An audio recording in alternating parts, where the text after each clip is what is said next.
Nuestra invitada de hoy en los micrófonos de la SER es Cristina Cerrada. La maestra de Stalin es su última novela publicada con Seis Barral. Cristina, bienvenida al programa de Rosa Pasapágina. Muchas gracias. Un placer. La vida de la protagonista queda marcada por la violencia, por el odio, por la xenofobia que sufrió siendo niña, la emigración siendo adolescente desde su pueblo ubicado en la frontera entre Europa y Asia Occidental por culpa de la guerra. Eka creció sin madre, pero tardó en darse cuenta de ello. Ya nos dice mucho de este personaje. Empieza esa infancia ya sin madre, ¿no? Porque si tarda en darse cuenta es que no tenía todavía conciencia de lo que le estaba pasando. Me quedo con que raptar es un delito aunque sea un fin matrimonial. Y con estas dos cosas te dejo que arranques. Sí, bueno, no he dicho que estoy encantada de estar aquí con vosotros hablando de mi novela. Como diría Cela, yo he venido aquí a hablar de mi libro. ¿Es así? Es tu No, novela. la verdad que no, que estoy encantada de estar aquí hablando con vosotros. Sí. Sí, a ver, la novela sí empieza, creo recordar, porque hace ya tiempo que terminé de escribirla. Sí. Además, acabé de escribirla justo cuando empezó el confinamiento, o sea que figúrate, han pasado muchas cosas desde entonces. Eh, Creo recordar que empezaba mencionando el secuestro de la madre Mm.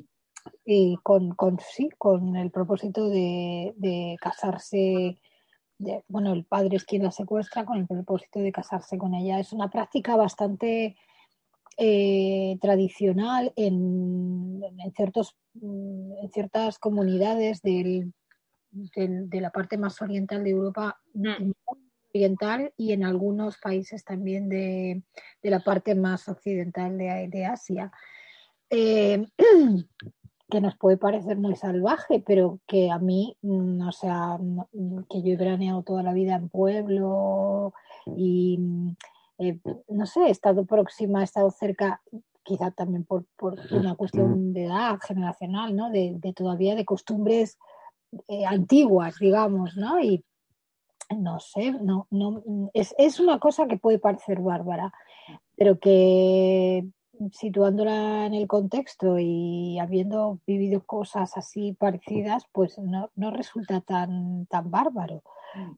Pues no sé, yo recuerdo que cuando yo era pequeña, en el sitio donde veraneaba, pues estaba la costumbre de una cosa que se llamaba enramar a las mozas, que era ponerles, no sé, ramas de árboles o de, yo qué sé, las ventanas a las guapas y a las feas les ponían, no sé, cosas espantosas. O sea, eh, a- todas las culturas tienen prácticas que relacionadas con la mujer pueden parecernos bárbaras y son bárbaras. Son bárbaras. Es que ahora podemos decirlo, antes no, pero ahora podemos decirlo que son bárbaras. Resulta muy difícil de entender que, como le pasa a la protagonista de la novela, que su propio padre, que además lo dice, es un hombre manso, un hombre pues casi como una especie de calzonazo, se diría, ¿no?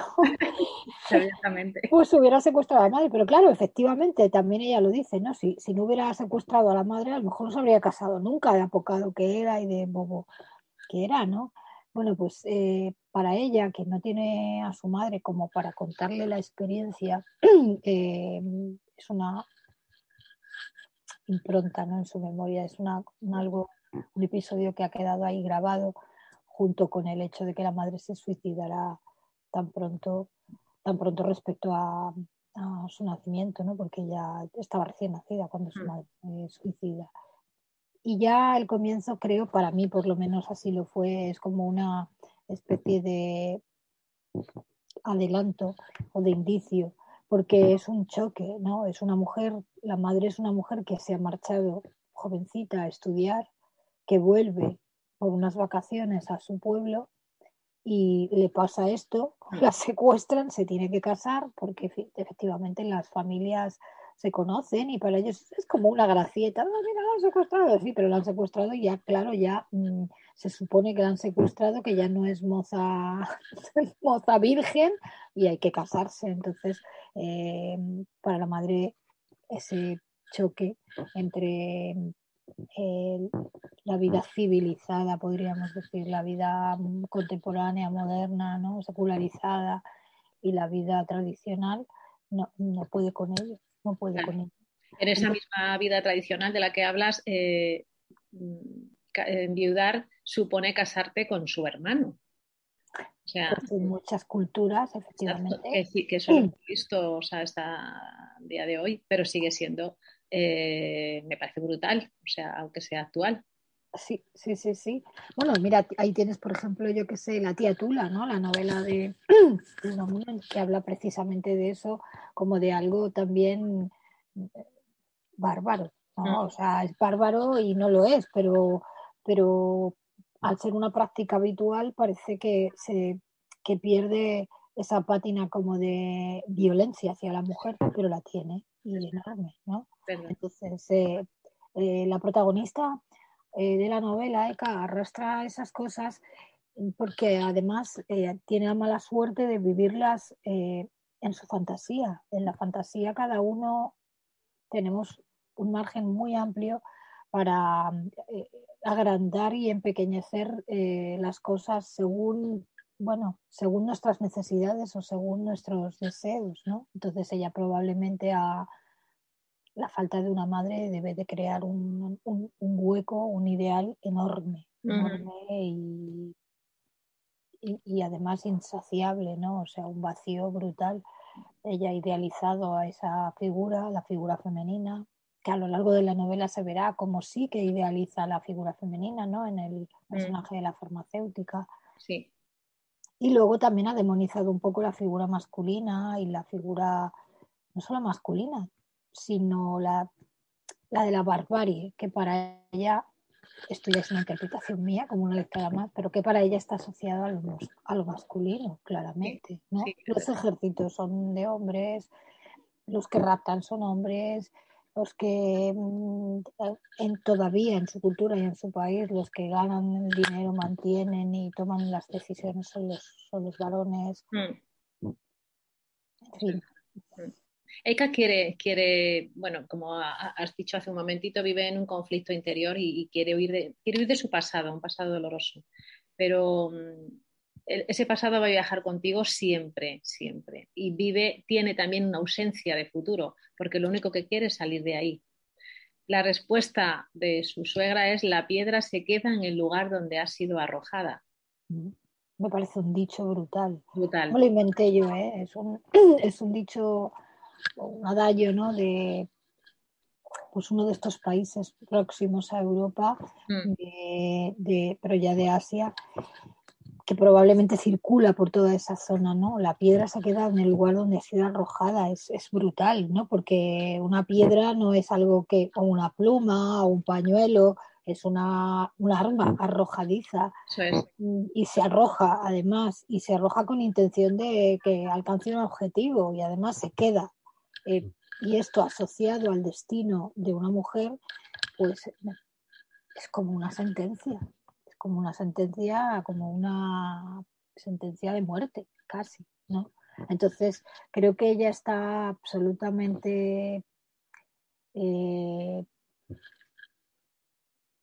abocada de una manera trágica en el sentido tradicional, literario del término, ¿no? Mm, Ha asumido ese destino suyo, aunque en su vida tenga esa práctica de rebelión, esa práctica de rebelarse constantemente contra ello, es como si en el fondo hubiera asumido que es así, porque ella en un momento dado también lo dice, ¿no? Yo no sé lo que es, yo no sé amar, yo tengo que estar sola, yo mm. solo puedo estar sola porque yo ni merezco ser amada, o sea, es una cosa como que ha asumido, o sea, se ha entregado a ello y yo creo que desde pequeña lo sabe, ¿no? Lucha, pero es una lucha como también inútil y como trágica y dolorosa porque sabe que va a perder. Yo creo que desde el comienzo ya lo sabe. Las guerras son cíclicas, predecibles, Cristina, Yo porque creo que las guerras son continuas, o sea, no hay continuas. un momento en donde no haya guerra, o sea, A ver, yo creo que para mí el tema este de la guerra de Ucrania ha sido, no te lo puedo escribir, o sea, me pone la piel de gallina cada vez que pienso en ello y de hecho he dejado de seguirlo porque yo llevaba 3 novelas escribiendo sobre este Sí, tema, Europa, sí, sí. pero además escribiendo sobre ello como, ahí no sé cómo explicarte, o sea, yo sabía que era un trabajo de mi fantasía y de mi trabajo creador como escritora, con un material real que estaba ahí y también un poco como mi posición era un poco como enconada, como de, pero es que no os dais cuenta, o sea, que esto está ahí, que esto es real, que es que puede pasar, ¿no? Y de hecho para mí, cuando llegó la pandemia, que ya fue un shock, me pareció que me ponía delante que yo estaba escribiendo estas 3 novelas, estaba escribiendo sobre la pérdida de la normalidad, porque cuando llegó la pandemia y de pronto me vi abocada a estar encerrada, a no poder hacer todas las cosas que hacía, dije, ostras, yo he estado escribiendo sobre esto, he estado escribiendo sobre la pérdida de la normalidad, pero no. Luego sucedió lo de Ucrania y me di cuenta de que efectivamente sí había estado escribiendo sobre la pérdida de la normalidad porque la guerra es la ausencia de normalidad. O sea, Desde luego. la guerra no puede haber nada. Miento, en la guerra la violencia se normaliza y todo lo demás deja de ser normal, menos la violencia. Y cuando la violencia se normaliza es el fin de la civilización, el fin de lo humano y de lo intrínsecamente, ¿cómo te diría?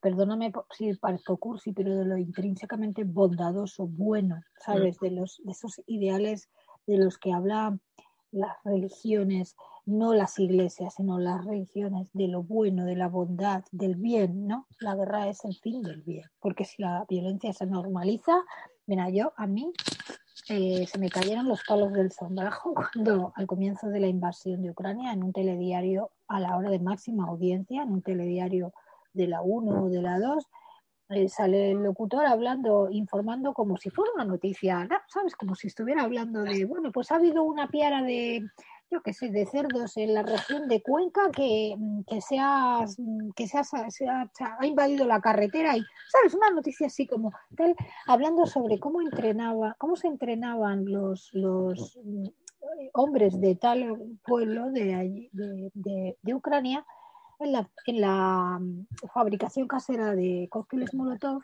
y su lanzamiento y tal. Y lo contaba como si fuera una cosa no solamente normal, sino más legítima. O sea, me estás contando como si fuera algo normal y yo lo tengo que ver como si fuera algo normal, como Ese es el jóvenes, peligro. ¿sabes? Como jóvenes que hasta ahora, pues yo qué sé, salían en chándal a comprar el pan, se iban con sus hijos a jugar al baloncesto, como mucho a lo mejor le insultaban al vecino cuando el vecino ya había traspuesto la esquina diciendo, este es un gilipollas y un pedazo de cabrón. Como mucho eso, me estás contando que yo tengo que ver como si fuera algo normal, que estén practicando cómo matar gente, me da igual que sean rusos, me da igual que sean del planeta Z. O sea, ¿cómo va a ser normal que la gente mate a otra gente? O sea, no sé. Sí. Yo creo que el momento en el que dije desconecto, no puedo. Pues No puedo. 6 meses hace ya de Sí, esos sí, inicios, o sea, sí. y O sea, yo jamás pensé que fuese a verlo, la verdad. Mira, al escribir estas novelas yo tenía muy presente pues todo lo que leía, todo lo que había leído, todo lo que había estudiado a lo largo de toda mi vida, pues sobre Europa, la construcción de Europa, la Europa contemporánea, la Europa a partir del siglo XIX, no sé, y cómo toda una serie de conflictos se iban repitiendo y repitiendo y repitiendo en las mismas zonas geográficas debido a los mismos conflictos religiosos, étnico, culturales, capitaneados por políticos casi siempre parecidos, con motivaciones muy parecidas, intereses económicos parecidos, ¿no? Y eso me hizo escribir sobre ello, ¿no? Porque veía que, bueno, o sea, que se repite, se repite, se repite y sigue pasando, ¿no? En Hindenburg, en la novela sí, anterior a La maestra de Stalin, yo estoy hablando de Ucrania, precisamente estoy hablando de Ucrania. sí, sí. Y estoy hablando de una supuesta invasión de los rusos después del conflicto del Donbass que tuvo lugar entre el 14 y el 15. O sea, es que estoy hablando Estaba de ahí. esto. Sí. Y yo no soy un visionaria ni nada. O sea, es que era una cosa que podía suceder, ¿sabes? Y sucede. no sé, es desolador. Es desolador, porque además los conflictos, las guerras siempre llevan siempre la peor parte de los niños y las mujeres. Y, ¿cómo te diría? Eh, Nos acostumbramos a escuchar cómo se cuantifican los muertos, pero no les ponemos identidad. Cuando Claro. sale una imagen, hace muy poquito, yo no suelo verlo tampoco, pero hace muy poquito salía un chaval en el suelo que había muerto con una bomba llena de cristales y su padre no le soltaba la mano. Esa imagen dio la vuelta al mundo y además ha estado en redes muchísimo tiempo.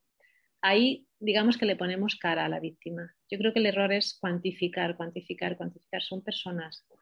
Yo creo que por eso escribo novelas Sí. y no veo el telediario, ni hago política, ni nada, porque además, o sea, primero no valgo, como decía mi abuela, que era manchega, no valgo, o sea, no tengo valor ni coraje como para salir frente a una multitud y decir, esto es lo que hay que hacer. No, No, no, no. estoy muy acobardada, las multitudes me asustan mucho, ¿no? Pero mi forma de manifestarme en contra o a favor de lo que me gusta o no me gusta es íntima y es escribiendo, ¿no? Entonces, como lo represento, solo puede ser a partir de la experiencia íntima. Uh-huh. Claro, alguna vez me han preguntado, ¿pero tú has vivido algo así? No, claro que no, pero yo he vivido el miedo, todos hemos vivido el miedo, todos hemos vivido el miedo está desde que somos bebés, porque el miedo existe desde que existe lo que no podemos controlar, lo desconocido, la oscuridad, el fuego, la naturaleza, lo incontrolable, ¿no? O sea, los fuegos que ha estado viendo estos días con esas llamas de 200 metros. Yo he conocido, o sea, conozco gente que lo ha visto y dice, es que sobrecoge porque es la fuerza de la naturaleza. Bueno, el miedo lo hemos vivido todos. Entonces, yo en las novelas de lo que hablo es del miedo, del horror, de la sensación de absoluta indefensión y desconexión con el otro, que eso es terrible, o sea, eso tiene que ser terrible. Tú imagínate vivir en una isla desierta, ¿no? Siempre solo, pero rodeado de gente, o sea, lo que me cuentas, la imagen del niño y el padre. Mira, se me saltan las lágrimas, yo tengo una Fue hija terrible. y es una cosa pues que uno no se la quiere, no quiere ni pensarla. ¿No? Y cuando oigo la palabra guerra, yo veo esto, ¿me entiendes? Yo al comienzo de la invasión tuve discusiones con bastantes personas. Yo no tengo ningún pudor o sea, en declararme absoluta, pero absoluta y radicalmente pacifista y antibelicista. O sea, no a la guerra en cualquier forma. Me da lo mismo que viniera una invasión de marcianos o sea, no a la guerra. Porque no concibo el concepto de luchar por la paz, como que luchar por la paz. O sea, luchar y paz no pueden ir juntas. O sea, la paz y el amor solo existen porque existe su puesta en escena, su práctica. No es un concepto, es algo que se realiza y por eso es. Si no se realiza, no es, no hay, ¿no? Entonces no existe la lucha por la paz, existe la paz y ya está, ¿no? Entonces, el tema de que ya se me ha olvidado porque te estaba No, contando lo que esto. te contaba de que se cuantifican las víctimas, Exacto. no se les Es una, identifica. efectivamente es una forma de, creo que de distanciarse del horror. Me parece una forma de distanciarse del horror que se ha vehiculizado pues desde que existen las guerras, ¿no? Porque si doy cifras, ya no estoy viendo al niño muerto en la calle y al padre singular cogiendo en la mano. No, yo estoy simplemente oyendo cifras y ya está. Las cifras, pues son cifras. Podemos estar hablando de personas como podemos estar hablando de acres de tierra o de yo qué sé, de piezas de una planta de soldadura, ¿no? Entonces, así duele menos, ¿no? Pero la guerra no es eso, la guerra es una persona. La guerra es una persona que vive o muere o sufre o es violada o es obligada a empuñar Sí. un arma. Eso es la guerra. La guerra, las mujeres como botín de guerra. como limpieza étnica o como, bueno, pues violadas física y Es moralmente. una cosa Es el mayor increíble, dolor. Sí. porque yo, mira, es una cosa que llevo pensando en ella pues desde que era muy pequeña, ¿sabes? Yo nací en el 70 y bueno, creo que somos más o menos de la misma generación, pero yo creo que en los años 70, los que crecimos, tuvimos nuestra infancia entre los 70 y los 80, crecimos viendo películas en donde lo habitual, no sé si a ti esto te sonará algo o es una rayadura mía de escritora, pero lo habitual en el cine que veíamos era que siempre violaran a una mujer. Es una cosa verdad, o sea, eso y la radioactividad, ¿te acuerdas? O sea, era una constante en las películas, ¿no? Entonces yo desde pequeña, yo siempre pensaba, ¿por qué los hombres violan a las mujeres y las mujeres no violan a los hombres? No, está ¿Cómo? bien, Pero claro. es que, joder, me lo sigo preguntando, de hecho, o sea, sigo pensando, o sea, si los ejércitos fueran de mujeres, dudo que tuviéramos esa obsesión de violar tíos, o sea, ¿por qué? Es una cosa que sigue pareciéndome marciana, o sea, ¿qué hay en ello? Porque además siempre, claro, eh, de una manera a lo mejor diferente, más benigna, el sexo se asocia con el amor, ¿no?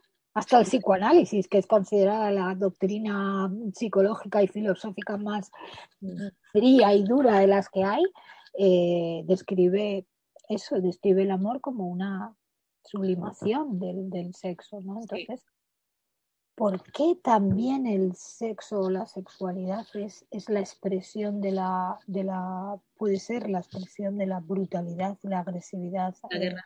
Mm. No sé, es una cosa que, fíjate, pienso mucho en ella cuando escribo estas novelas y todavía no he encontrado la respuesta. ¿Por qué un hombre manifiesta, Poder. perdona que sea tan cruda, pero por qué un hombre manifiesta su agresividad utilizando el pene a la polla o como quieras llamarlo? O sea, no lo entiendo. O sea, nunca se me ha pasado ni por la cabeza ni he sentido el instinto de agredir a alguien con mi chiche. O sea, jamás. No lo entiendo, no lo entiendo, no lo Pero entiendo. Pero no además lo entiendo. se repite esta frase que pones en el libro que dice, suenan disparos primero una deflagración y luego otra más. Túmbate, te vamos a follar. Sí. Ah, más descriptivo no puede ser, Es desde que luego. y está ahí puesto porque verdaderamente lo he oído, es algo que conoces, que oyes, que estás harto de oír, Mm.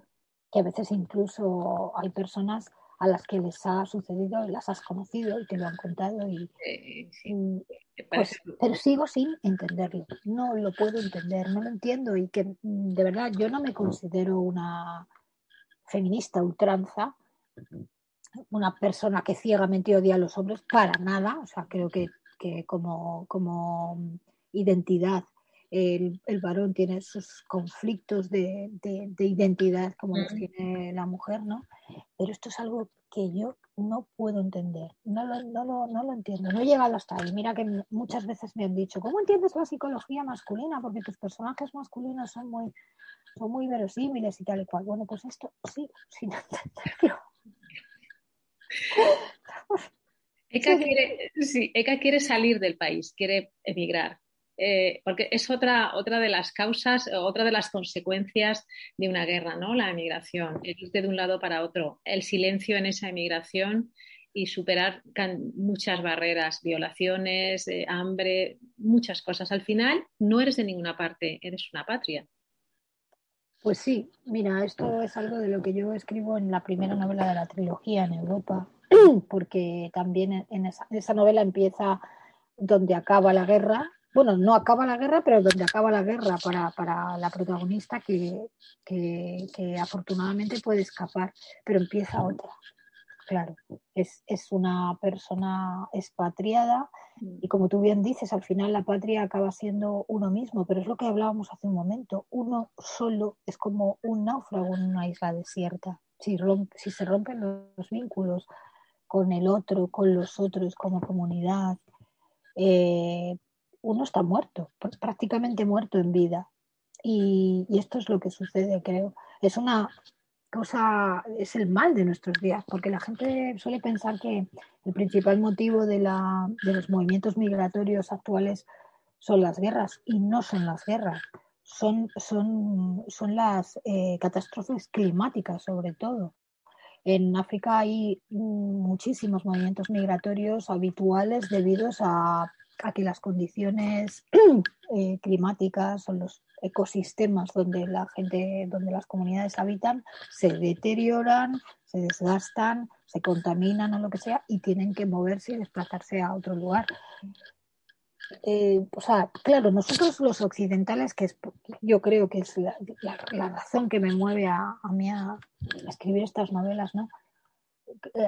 Cómodamente asentados como estamos desde hace varios siglos, ¿no? En esta seguridad que se ha convertido como en el mayor valor de Occidente, la seguridad.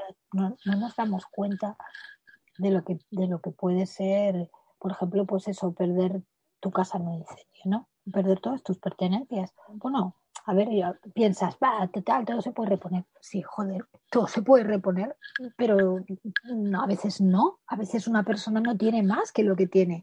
¿Sabes? No tiene trabajo, no tiene familia, tiene hijos a los que mantener y no tiene nada, nada. No tener nada es morirse al final. Y en determinados ecosistemas, en determinados lugares del mundo, es morirse de verdad, literalmente, y en poco tiempo. No sé, es triste que a mí me parece triste, sobre todo me parece terrorífico, porque veo que de pronto se encarna, se hace real, ¿no? Es triste ver cómo en Occidente nos hemos ido insensibilizando hacia determinadas situaciones que hasta no hace mucho tiempo en Europa también estaban a la orden del día, pero que siguen estando a la orden del día en el resto del mundo, y nosotros las vemos como noticias, como fragmentos de ficción insertados en los telediarios, en las películas o en las novelas, ¿no? Lo vemos cómodamente. Sí. Hablas también, hay un personaje muy importante en esta novela, Eka, para Eka, que es Anya, su amiga, que los valores de la amistad y como siempre hay en esa amistad, conflictos y diferencias. Sí, yo creo que quizá donde en el momento vital, el momento de la vida en donde más conscientemente se aprecia y se ve el valor de la amistad es la adolescencia, ¿no? O sea, es el momento en el que uno se hace huérfano porque se aleja de la familia, que es un proceso natural, debe suceder, ¿no? Los padres, los hermanos, se aleja de lo seguro, de lo conocido, y se adentra o se aleja, según desde donde se mire, ¿no? En un mar proceloso, en un espacio desconocido, y entonces el valor de los amigos, de la amistad, del grupo de pares, ¿no? Como se llama en antropología, pues es evidente, y uno durante la adolescencia lo vive de forma muy, muy, muy consciente, ¿no? Es la época en la que los amigos son casi novios y novias, ¿no? Porque es una alianza, vamos, puede llegar a ser una alianza pactada hasta con sangre, ¿no? O sea, yo recuerdo los rituales esos de vamos a hacernos hermanos de sangre, y te hacías con un alfiler una heridita y ¡pumba! Y en fin, que es una época en la que especialmente se hace muy consciente el valor de la amistad. Después vamos creciendo y, va perdiendo, conscientemente va perdiendo valor, porque entran en escena otros intereses que además se hacen, a veces llegan incluso hasta hacerse neuróticos, ¿no? Porque yo recuerdo, por ejemplo, esa época horrible, histérica, entre los veintitantos, ¿no? Cuando te casas y los cuarenta y tantos, que estás como poniendo casa, poniendo chalet en la playa, poniendo coche, poniendo no sé qué, poniendo no sé cuántos tal. Entonces todas, de pronto un día dices, pero ¿yo para qué vivo? Yo vivo para tener un chalet en Boadilla, una casa en el pueblo, un coche, otro segundo coche, un no sé qué. O sea, y yo me acuerdo, por ejemplo, que a esa edad yo estaba viviendo en un, o sea, en los 30 y tantos, estaba viviendo en un chalet en Boadilla que casi no podía pagar. Estaba casada con un chico que trabajaba en el teatro, era técnico de sonido, y trabajaba todos los fines de semana. O sea, no salíamos, no teníamos amigos y no nos íbamos de vacaciones porque era cuando más trabajo tenía él, ¿no? Entonces, recuerdo esa época como de no tener amigos, o sea, éramos, además no teníamos hijos todavía, éramos los dos y casi te digo, casi yo sola y él solo, porque luego cuando él estaba siempre fuera currando y cuando estaba en casa estaba en su estudio de grabación, porque claro, era técnico de sonido, entonces pues tenía sus cosas y yo estaba escribiendo. Entonces era una época de una absoluta soledad, ¿no?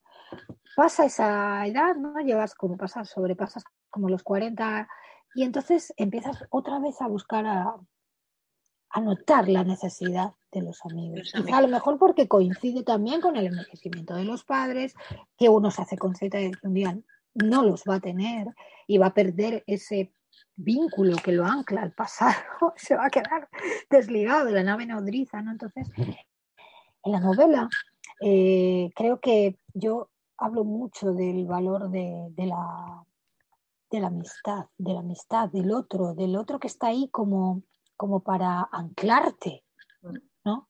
Ella habla en su adolescencia de Anya, luego en la edad adulta, en el presente de la novela, tiene a su amiga, a su vecina, la que le arregla el uniforme, la que le pone en contacto con, o sea, es un vínculo, ella es una mujer que está sola. O sea, su familia es una especie de vicario del marido muerto, ¿no? Que es el cuñado, y una pseudo madre, una madre vicaria que es un monstruo, porque es, o sea, lo peor de una madre, es la madrastra de los cuentos, ¿no? Entonces, ¿qué hay al otro lado? Y al otro lado hay un hombre que está, eso es virtual, porque está al otro lado de Skype, ¿no? Entonces, lo real son los amigos, son las personas que están ahí, a los que quieres y te quieren, en los que depositas tu deseo, tu amor, tu